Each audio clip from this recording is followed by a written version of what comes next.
All right, we are back with the death lineup a couple of days earlier than usual. And it's probably good timing because the Western Conference and the Eastern Conference Finals, game one of Celtics and Pacers is on as we are recording. I was joking with Brian earlier that I turned off the game. Actually, it was Brian and Ben Cruz in our chat. I turned off the game like 2 minutes in because it was 12-0 Celtics. And then I flipped it back, and we were almost at halftime, and it is Boston by 2. So good job, Pacers, coming back after looking like you wanted nowhere near the basketball court for the first 2 minutes. All right, what are we going to talk about today? Well, there are a couple of Warriors nuggets to talk about. We can talk about Brandin Podziemski. He is on the first team all-rookie. Tim Kawakami wrote a piece on possible targets and wish lists for the Warriors there. And then we have our predictions for these two series.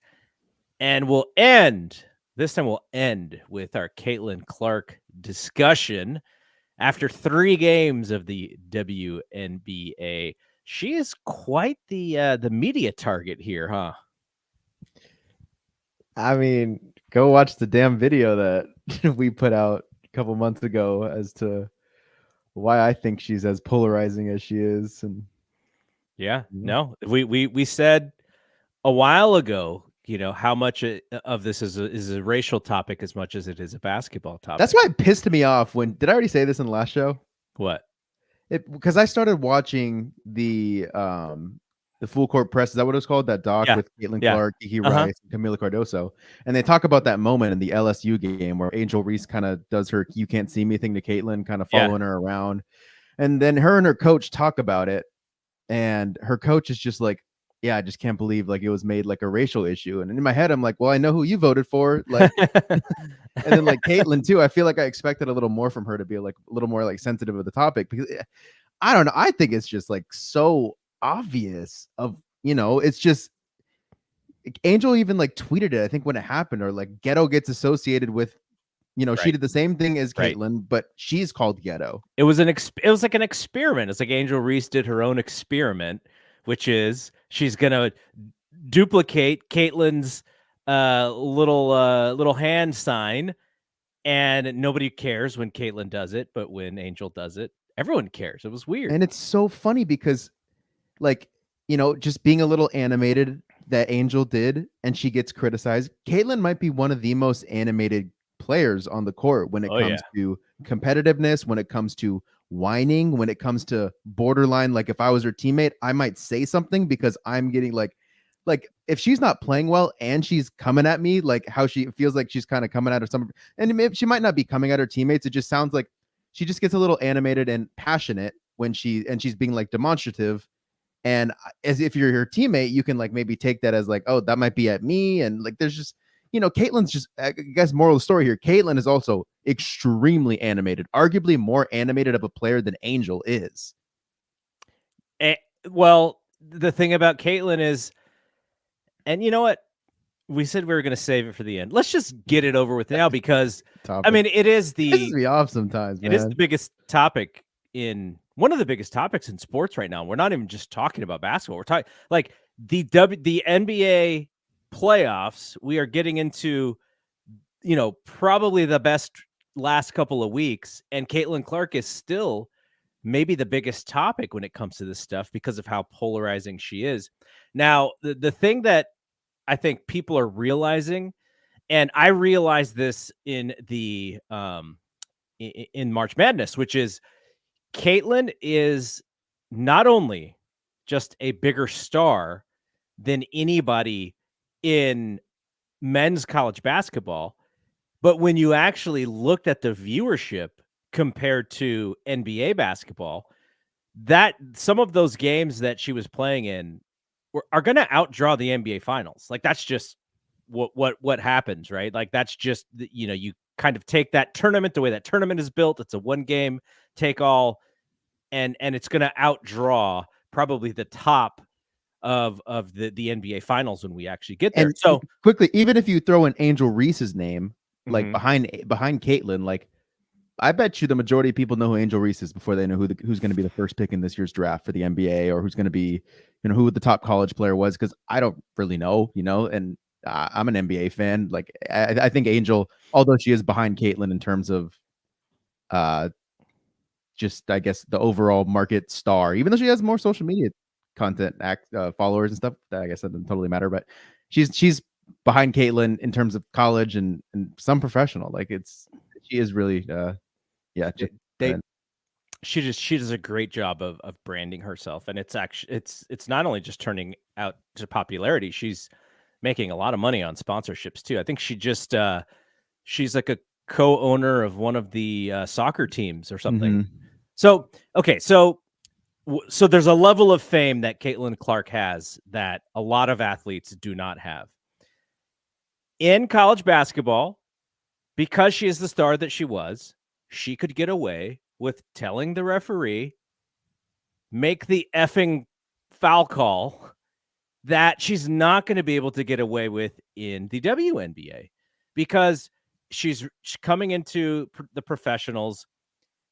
She's not she's not this like big fish in a small pond. What we think is that she's going to be a big fish in a bigger pond. Like that's kind of where her career trajectory should go. But her demeanor on the court, which is also her superpower, it is not helping her or her team when they're not winning basketball games. Like this is going to be the thing. And this is a double standard in every single way. Kobe, MJ, all the best athletes, they're such poor losers. And Caitlin Clark is a poor loser too. You watch her and she's complaining and she's frustrated and, she's kind of snapping at her teammates if they don't catch the ball. And that is just the way that she leads. That is the way that she plays. That is the way also that a lot of really successful NBA players play. Demonstrative on the court, letting, the camera following you and showing how frustrated you are. Now, because of who she is, she's got the biggest magnifying glass on her currently in the league. And anybody is going to see her fail and it's going to blow up and go viral. And then she's going to succeed and it's going to blow up and go viral. So you have these crazy polarizing things. And I think this is eventually going to be really good for the WNBA. But also at the same time, I'm actually seeing some anti-Caitlyn stuff from people who I think are probably pretty smart about this stuff, because they want to see her project herself in a more marketable way, so that when you do bring in fans who may not be pure WNBA fans, you kind of get them to stick around and you don't get them to change their channel because, oh, look at this girl who's not, who's not showing sportsmanship, all those stupid old adages. So the point is because of her level of fame in college, she's not going to get those same calls in the WNBA. She's actually going to have to prove herself before she gets those calls. Now, I saw a stat, Kelsey Plum, she's a bulldog in a top bun. Like she's one of my favorite players to watch. She averaged like 3 points a game in her rookie year or something like that. So, remember what I said last podcast? Yeah. So Caitlin's technically struggles, still fare well for her compared to previous top picks. And so I think she's going to be fine. But the problem is that you have a lot of new fans who haven't watched the league, myself being one of them. And so she's going to get a lot of the attention, and some people are frustrated at the attention, and some people are, hey, you look at the stands, you saw, if you watched yesterday's game, those fans are into it, man. They're into her, they're into it. And when they win a couple of games, it is going to pay off, and that fan base is going to go nuts. Like they're dying. And I thought they had it yesterday, but they didn't. They fell short, due in part to her getting a tech for telling the ref off and saying, and taking a transition take, which is not in the college game, right? Yeah, so this is part of her growth in this league. And look, the polarizing thing about her isn't people like the other side per se isn't like, oh, Caitlin Clark is a bad player. Like, no, everyone knows she's phenomenal, and she's going to be one of the best players in the W. I think where the frustration lies is that maybe one side thinks she's already one of the best, or one side thinks, or the quiet part's not being said out loud, which is, with the charter flight situation, that the Indiana Fever are the first. They said all the teams were getting charter flights, but why is the Indiana Fever like the only one that has it right now? Or why is they did the WNBA put out a week 1 recap of the entire first week of the WNBA. Do you want to know the 3 players who were featured? No. Do you want to guess? Do you want to guess? The 3 players who were featured in a week 1 recap for the entire league. I bet you can guess the first one. Aja Wilson. No. Nope. Caitlin. Oh, okay. So I thought this was a trick question. No. Who do you think the second player was? We would like her to come to the Warriors, Valkyries, if she can. Oh, Sabrina? Yep. And number 3 was the Warriors' god sister, Cameron Brink. Stephen Curry's god sister. So you're saying 3 Caucasian players. 3 Caucasian players in a week 1 recap of, it's just it's just sometimes the quiet part isn't said out loud, and I think that's where some of the frustration lies. And to be frank, like, I think this is one of those moments too where it's like Twitter is completely different than real life, where like I don't think anyone really is tuned in or really cares as much about this aspect of it outside of Twitter. So it might just be a polarizing Twitter thing, I guess, is what I'm getting at. But yeah, no, I think there's just a lot around it that, like, I want the girl to succeed. And I think I even said last podcast that I thought Cameron Brink would get the Rookie of the Year over her.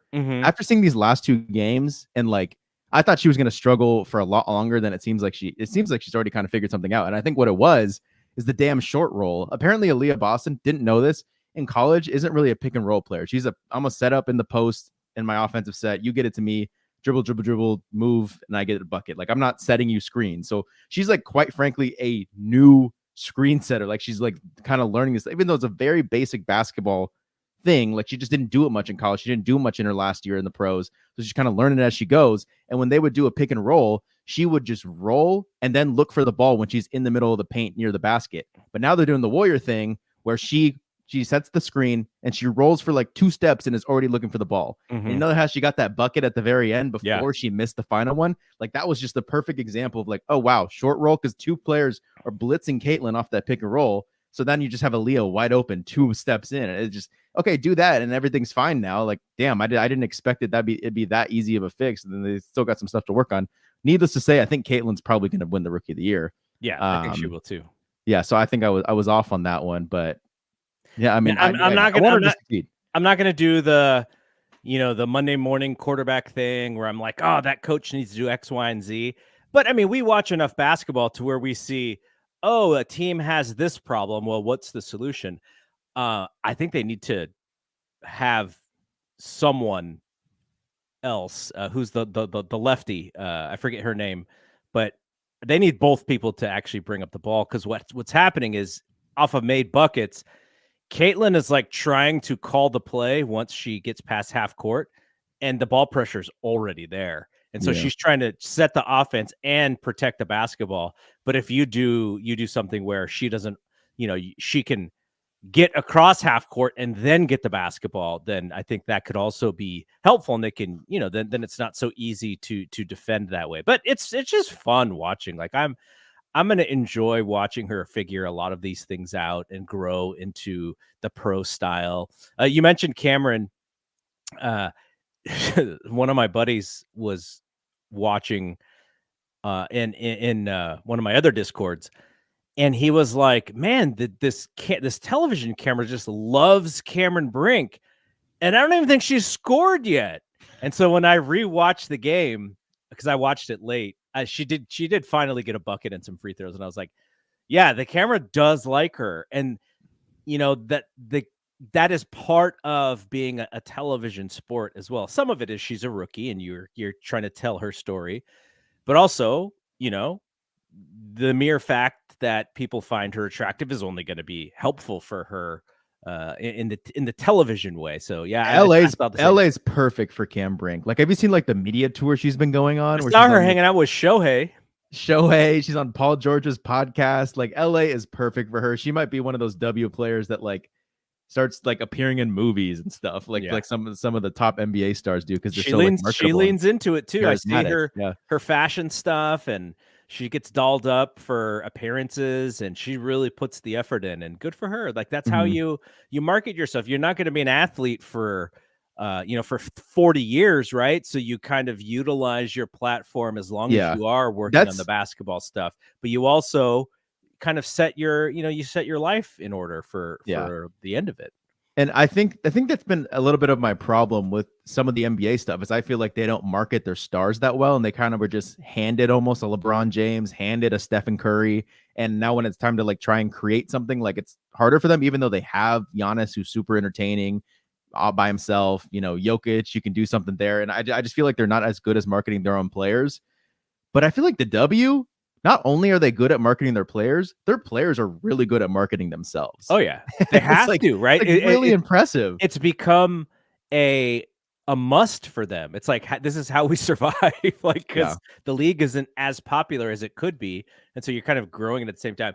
I wanted to mention Davis's quote here. Davis says the backlash is warranted because the spotlight is shining brightest on her. Had that ankle injury been serious, we would have saw upcoming games get moved around potentially. It's a great point, because I know when her ankle turned inward and she kind of went down without stepping on anybody's foot, I was like, oh no, this is like worst case scenario here. And they were just talking about how Sabrina Ionescu had missed, like, she only got to play 3 games and then she got hurt and she missed the rest of the season. And I was like, yeah, that's the worst possible scenario for the WNBA. Thankfully, Caitlin got up, and I hope they take care of, she takes care of it and just doesn't play through a potential injury. But on the other side of this, the season is so short, so it's not like you can ice her for a couple of weeks and get back into it. The season is so short that if she takes time off and they get further down the rabbit hole, then it's going to be, not that they're essentially going to be title contenders or anything, because they're getting their butts whipped in at least in the first 2 games, but they have played much more competitively of late. And shout out to Davis. Davis is his podcast, Davis aka Drip, his YouTube channel. He interviewed me over the weekend, and that's up, so you can check it out. We're just talking everything, movies, hoops, all kinds of stuff. So all right, let's talk about Brandin Podziemski. One of the rookies, watching rookies play on the Warriors is tough because they don't often get an opportunity to succeed. But for whatever reason, Steve Kerr really liked Podziemski, and he really saw his effort, his ability to take charges, his toughness, and he probably overlooked some other things that, maybe in the past he would have taken players out of games for. But Brandin Podziemski, first team all rookie, I thought deservedly so. I thought he was a shining spot on the roster in this past year. Yeah, I would say deservedly so as well. I think he was also kind of had he not gotten the opportunity as early as he did, there would be some guys like Amen Thompson that got the opportunity a little later that might have gotten the spot over him, because Amen Thompson was phenomenal. He just got the opportunity a little bit later. Gigi Jackson's another one of those type of guys. But yeah, no, I think Pods is good. He had a good season. And I mean, I think a reason why is like, oh yeah, Warriors don't trust rookies. Remember, we're gonna have to go scoop these clips up, like my take on Brandin Podziemski, where I thought that the Warriors are never gonna draft like an 18, 19-year-old again because of these guys not being able to play in the playoffs.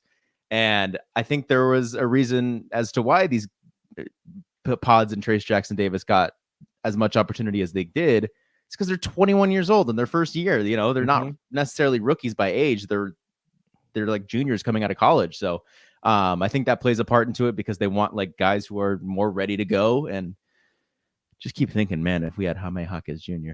But they did a thing on KMBR this morning when I was on my way to work, where they ranked like the top Bay Area under 25, like kind of younger guys. Who do you think was in like across the Niners, Giants, and Warriors? Who do you think made the top 5? Is it so under 25 players? You said Under 25, I believe it was. Okay, so or 25 and under. Maybe it's 25 and under. So Brock Purdy has to be number 1. Yep. I guess you'd put Jonathan Kuminga on there. He was number 2. Podziemski's got to be on there. I think he was 4 or 5. And so for Giants, Logan Webb is older than 25. Mm-hmm. Gosh, do they even? I mean, they're not. Giants had 2. They're going to put the closer Doval on there. He's over. I think he's 25 or over. I think he's 26, maybe. Jung-Hoo Lee's over 25. Mm-hmm. I think you're missing an obvious one. Not necessarily has been playing phenomenally, but he's one of our top prospects out of the farm. Oh, they put Luciano in there? Actually, they didn't. They put Kyle Harrison in there. Oh, okay. And then, that's a good one. And then they put Mato. So it was actually like 3 people, and they all gave their list. But the common ones was Purdy at 1, Kuminga at 2, Podziemski at like 4, and then there was a mix of like, do we go Patty Barrels? Do we go Kyle Harrison? Do we go a mix of Matos, Ramos, or Luciano? I think Matos made someone's list just because he's been going off lately. But yeah, that's kind of what it was. I think Podziemski is a really solid. He's a solid guard, but what you hope is that his skill sets increase, right? Because he can't just be the same Podziemski next year. And the reason is because he's not big. He's 6'3" or whatever. So the fail safe for him is that he actually has to become more skilled. Like he has to go on the Steph Curry trajectory where it just becomes like ball handling, shooting. He probably doesn't have that shooting skill set. Nobody does, but the ability to create a shot for himself is going to have to be key because of his size. You're not putting him in spots where he's just going to get open shots because he's going to get swallowed up by these long wings in the NBA today. So he's going to have to be able to create a shot, get to a go-to spot, and that's what I think next year is kind of going to be the thing for him, is just creating his own opportunities, where a lot of times he would try and do something and then he'd dribble out and he'd get stuck and he'd pump fake. He's got to create like some go-to stuff, I think. Yeah, I mean, if I'm thinking about the kid's future, I obviously don't want to put a ceiling on a 21-year-old, but at the same time, he did come out as a third year. He had a good year. I think there was a podcast where someone was asking KOC whether it be Verno or Kyle Mann. I forget who asked him, but they were like, do you think like, or maybe it was Bill, like, do you think Podziemski has like damn near hit his ceiling already? And KOC kind of said yes. I just think that with Podziemski, like, I think where his improvement lies for specifically the Warriors, like, I think he would be a very quality backup guard. I think if he can shoot the ball a little bit better from 3-point land, and I feel a little bit better when he's controlling the ball as the point guard, kind of filling in as in CP's spot next year, like, I will be more than happy. I just don't see an all-star trajectory with him. I don't see, really anything in that realm of individual success for him. But I mean, like, he was a stud in Santa Clara. I mean, things change when you get your number called and get plays drawn up for you to see what you can do. But I think in like a best case scenario for our Warriors team, he is a backup. He's the backup point guard. That's why you don't need to re-sign Chris. Hopefully, I mean, I would love for Chris Paul to come back, but maybe Chris is tied to the Lakers already. Did you see that one? Oh man, that makes sense. It makes sense, but yeah, I think he's going to get opportunity, right? Which is kind of is what a lot of people aren't going to get. And if you have opportunity and you have the trust of the coach, that's almost half of it. So that's what he already has. Do you think people are looking at Brunson? They're like, what if our guy turns into that guy? He's gonna have to lift some weights and eat some food if he's gonna be Brunson. Yeah. But yeah, like look at that. But that's there is similarities in those games. The bag. Brunson has a bag that Yeah. Podziemski needs to create, and that's why Brunson is so good. Yeah. He create, he was in the league for a few years, just kept getting better every year, kept getting better, and that's what Podziemski needs to do. All right, Trace Jackson Davis just missed out on the second team all rookie. What did you say, by one vote? One vote. GG Jackson got him. I say deservedly so. Yeah. Yeah. Tim Kawakami wrote a piece about the Warriors' potential wish list, and he started it with 5 things. He said, look, it's going to be Steph and Draymond. So those are going to be your centerpieces of the team. You build around those 2 guys.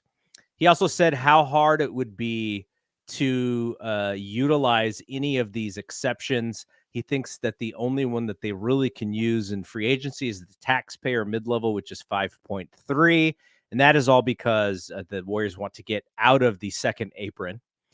He said, number 3, top priority is to re-sign Clay. He said, number 4, the Warriors will be looking to add young, tall, athletic two-way players who are smart enough to play with Curry and Steve Kerr's system.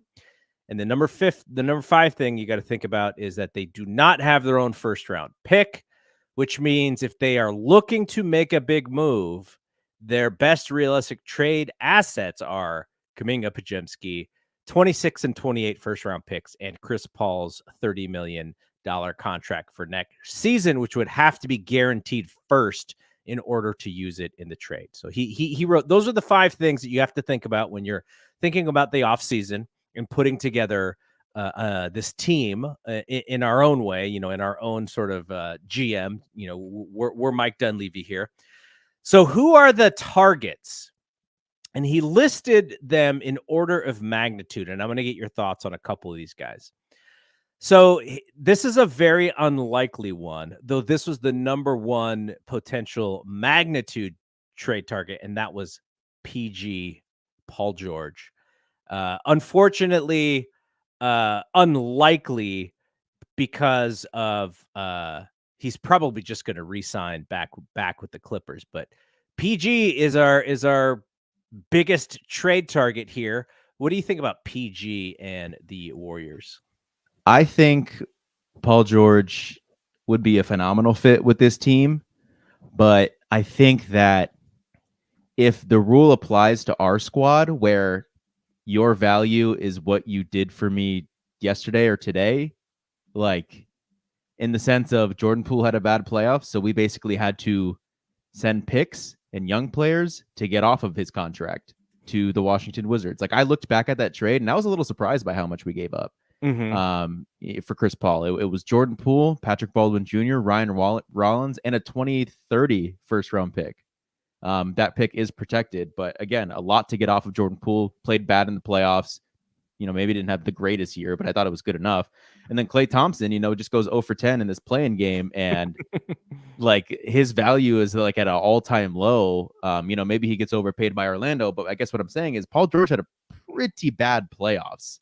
When they needed him most, he wasn't there. So I just hope that rule applies for him. Like, are we talking about giving up Kuminga for this guy? Or are we talking about this guy's going to opt out and then sign with us? Or is it going to be a sign and trade? Or, I would just be a little worried about giving up too much for a guy that, are we always just going to be the team that has to give up a little much to get what we need? So, yeah, I mean, the salary thing also is really hard for them. They would have to make things work. That he's going to make $50 million. They'd have to clear $50 million. They don't want to use Clay to clear that. So it would have to be Chris Paul.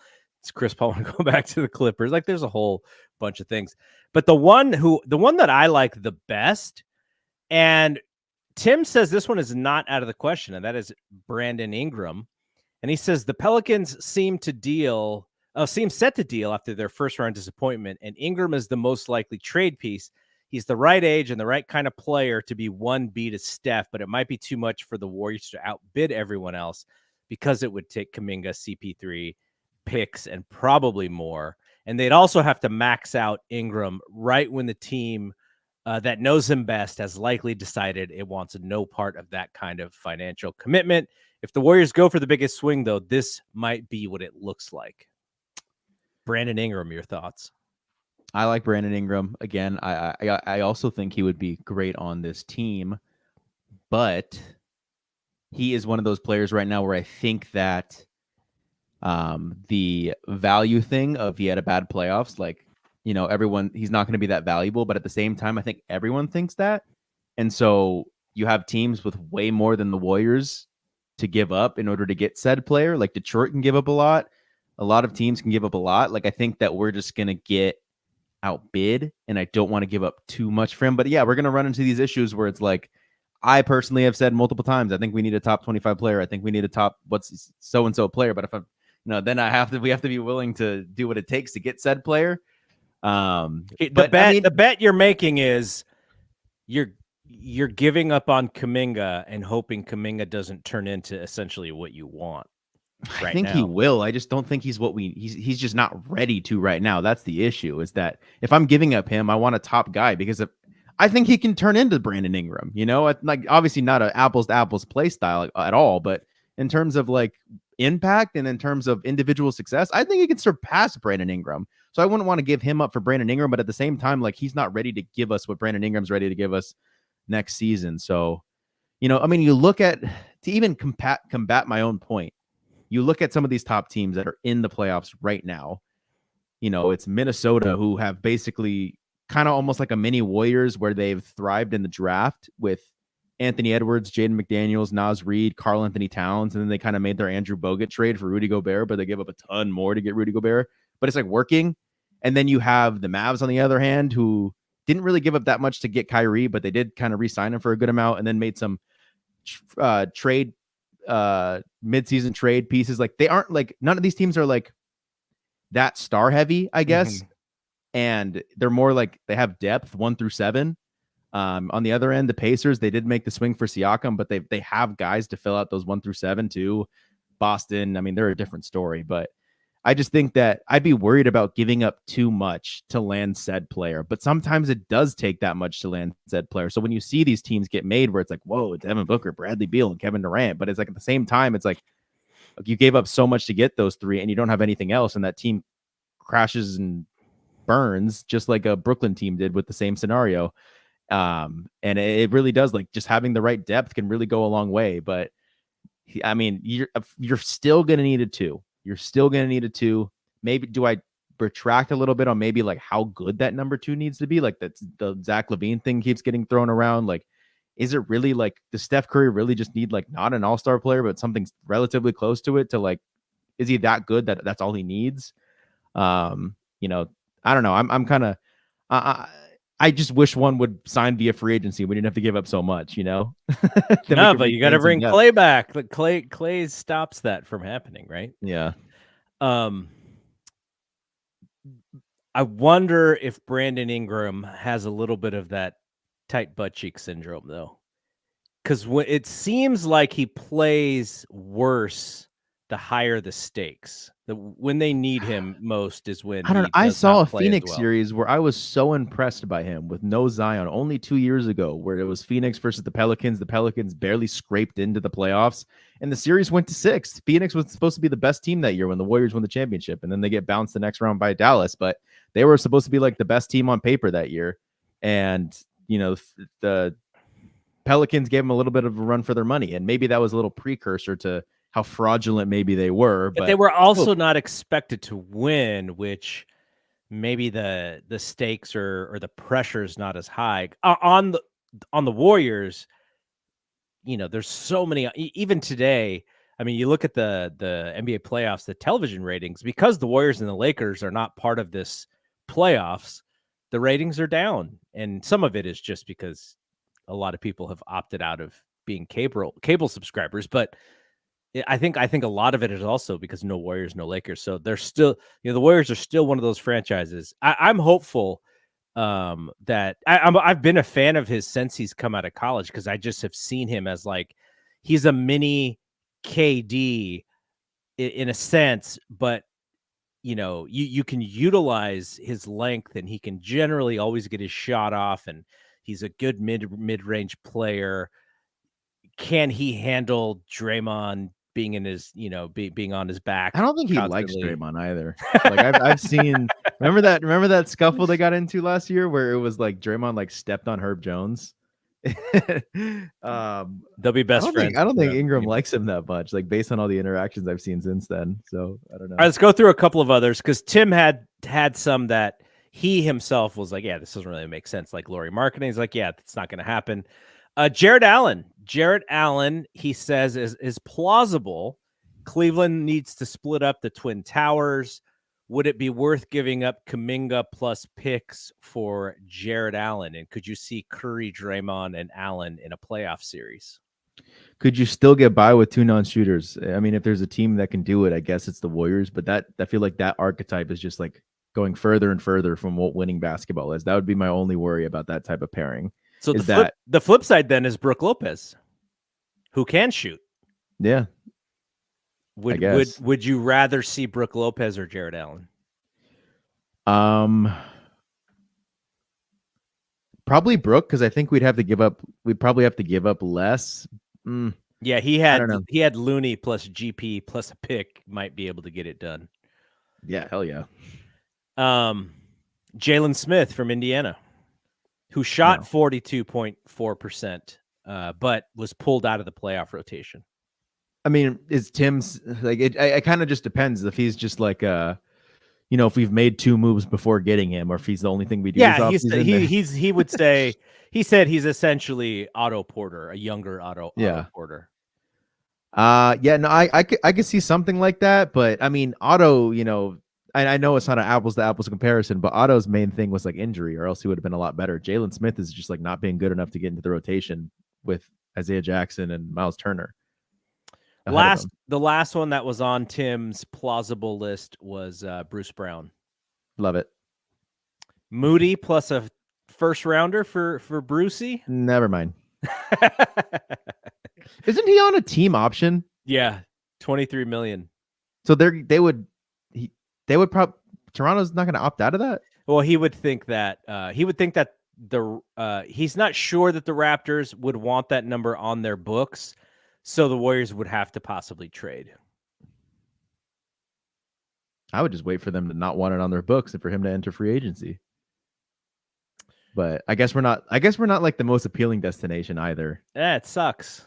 It sucks. The thing is, I feel like we've never been, because no one wanted to join the Warriors and have that stain on them. The team that had Kevin Durant, like we didn't just want to win championships.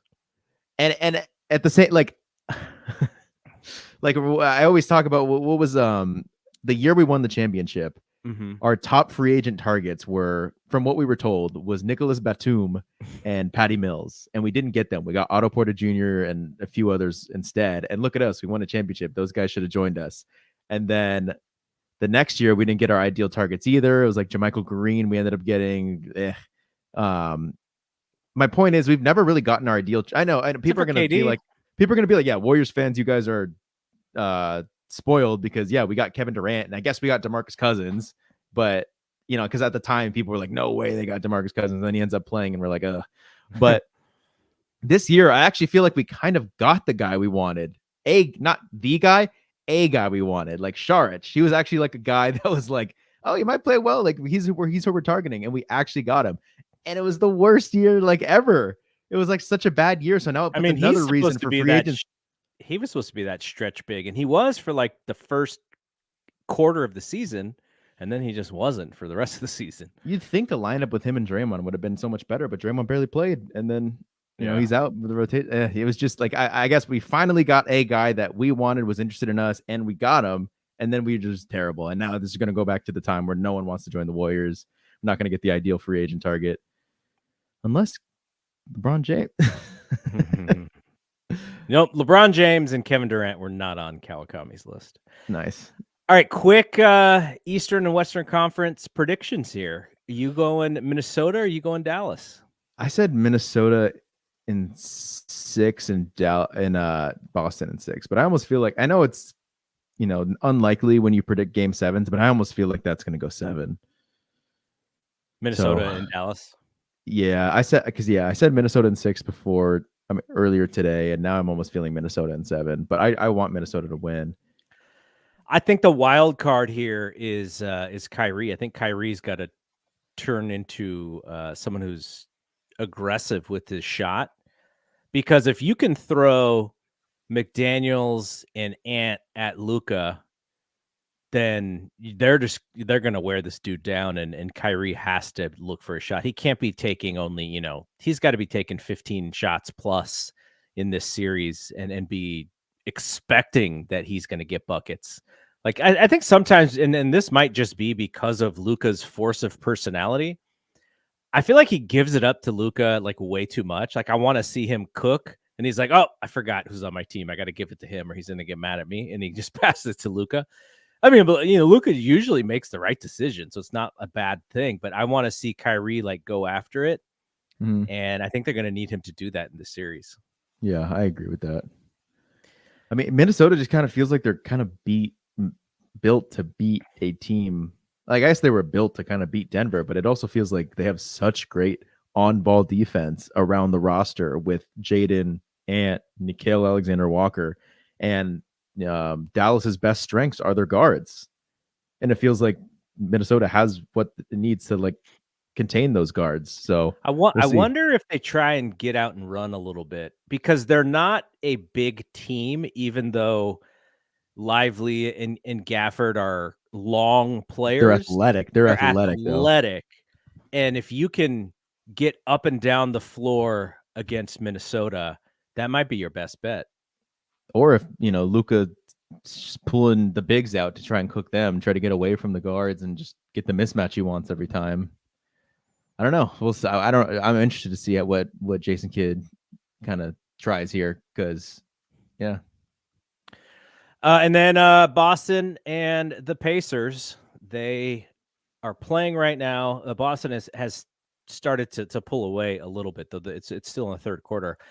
I'm with you, though. I was thinking 5, and I was thinking the Pacers get one at home, and that's about it. I just think they're too, but they're like a version of Boston, like 5 years ago, like just with their lots of guys who can do a bunch of things, really good skill players, but they're not cohesive, and they don't have like that great vet. They have Siakam, but he's not the guy that is like the heart and soul of that team. It really is. It's still well, it's Halliburton, right? If Halliburton plays out of his mind, they have a chance. But I watched him the first 2 minutes of this game. He passed it to Siakam because they needed a bucket, and so he's standing 40 feet away from the basket. Jaylen Brown is right next to him, gives him a 2-hand push 3 times just to kind of let him know that he's there. Halliburton did nothing, just sat there and was taking the pushes. I'm like, dude, he's testing you. You got to slap his hands. You got to do something. But who knows? Maybe they'll, maybe Halliburton will sort of figure it out. Like we saw Ant figure it out these last 2 series, right? Like I don't know what the expectation you had for him, but he kind of like grew into a superstar in my eyes in this playoffs. Yeah, it's such an interesting contrast between him and Halliburton, same draft class, and it just feels like Ant like embraces that type of, I just want it more than you. And Jaylen Brown gives Ant 4 shoves, and Ant's giving him 4 shoves back. Ant matches it and sometimes overmatches it. And I think you're waiting for something like that from Tyrese, who has had back-to-back good seasons, but I feel like has not been as dominant as I feel like he was supposed to be this season, and what he showed in that in-season tournament, just being there in the moment, beating that Boston team with that step-back 3. Like, this is the last time he did that. It had to be like, you can almost look at that Knicks series as an Andrew Nembhard 45-footer, to basically save them. But yeah, I mean, I think Halliburton's going to be great and a first-team All-NBA guy, and at some point, I don't know if it's this year, and that might be the difference maker in this series. All right, we'll be back next week, and by next week, we'll probably be at the tail end of the conference finals here and sort of getting ready for the NBA finals, and we'll have more WNBA games underneath our belt, though Las Vegas looks really good. Somebody said that they thought that they could go undefeated. Was it Zena? Zena said that they could possibly go undefeated. They're so good. And they're not. They can just turn it on and turn it off, and like it's amazing to watch them play. All right, so we'll be back next week. For Bri, I am Double G. See you when we see you. Peace out.